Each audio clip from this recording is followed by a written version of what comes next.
उस पल मुझे उसे डांटना चाहिए था, लेकिन मेरे अकेलेपन ने मुझे कमज़ोर कर दिया था।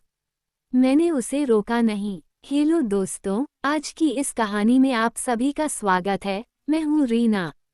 मैं एक जानी-मानी कॉर्पोरेट ऑफिस में ऊंचे पद पर काम करती हूँ। पति और एक बच्चे के साथ मेरा संसार किसी तस्वीर की तरह सजा हुआ था। मेरे पति सज्जाद हमेशा अपने बिजनेस के सिलसिले में व्यस्त रहते थे। जिंदगी में सुख सुविधाओं की कोई कमी नहीं थी, लेकिन कहीं न कहीं एक खालीपन था।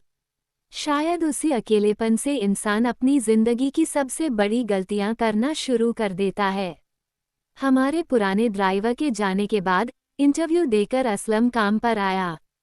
25-26 साल का युवक, गठीला बदन और आंखों में एक अजीब सी शरारत। पहले दिन से ही मैंने गौर किया कि रियर व्यू मिरर शीशे में उसकी नज़रें मेरा पीछा करती थीं। मुझे लगा शायद यह मेरा वहम है, लेकिन असलम की चाल ढाल में एक अनजाना बुलावा था। ऑफिस से लौटते समय ट्रैफिक में असलम अक्सर गाने चला देता था। उन गानों के बोल बहुत ही अजीब और लुभावने होते थे। कभी कभी मैं अपने कपड़ों को लेकर असहज महसूस करती, क्योंकि मुझे पता होता था कि असलम की नज़रें मुझ पर टिकी हैं।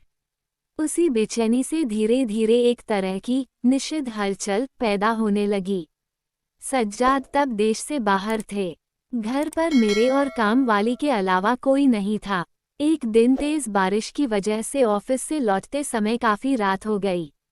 गाड़ी में बड़ी ही चल रहा था, लेकिन असलम की बातें और उसके तिरछी नज़रों से देखने का अंदाज माहौल को गर्म कर रहा था।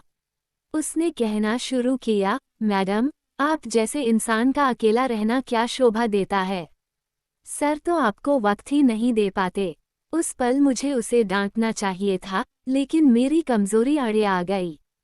मैंने उसे रोका नहीं। उस रात गाड़ी की पिछली सीट पर हम एक गलत रास्ते पर निकल पड़े।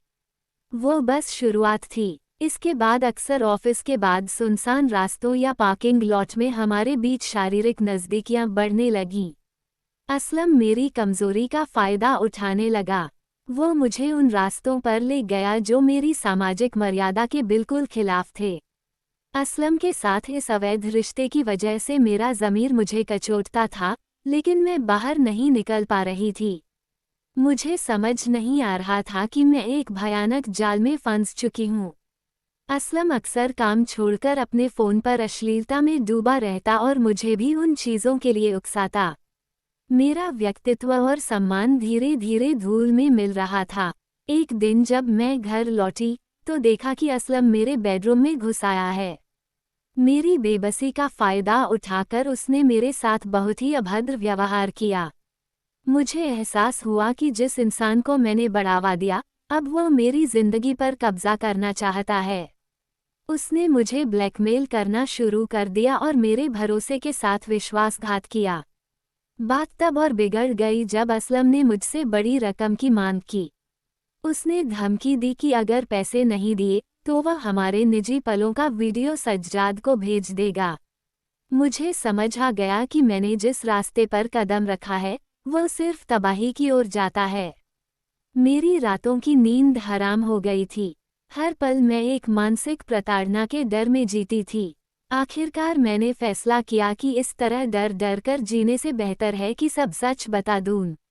सज्जाद के वापस आने पर मैं फूट फूट कर रो पड़ी। मैंने उन्हें सब बता दिया, कैसे मैं भटक गई थी और कैसे प्रलोभन का शिकार हुई। सज्जाद को बहुत दुख हुआ, लेकिन मेरी ईमानदारी ने उन्हें छू लिया। उन्होंने मुझसे नफरत करने के बजाय कानूनी रास्ता अपनाया। पुलिस ने असलम को गिरफ्तार कर लिया और उसके फ़ोन से सारी जानकारी मिटा दी गई। हालांकि मैंने अपना खोया हुआ सम्मान पूरी तरह वापस नहीं पाया, लेकिन मैं अपने ज़मीर के सामने साफ हो गई। किसी भी गलत रास्ते पर कदम रखने से पहले उसके अंजाम के बारे में ज़रूर सोचें।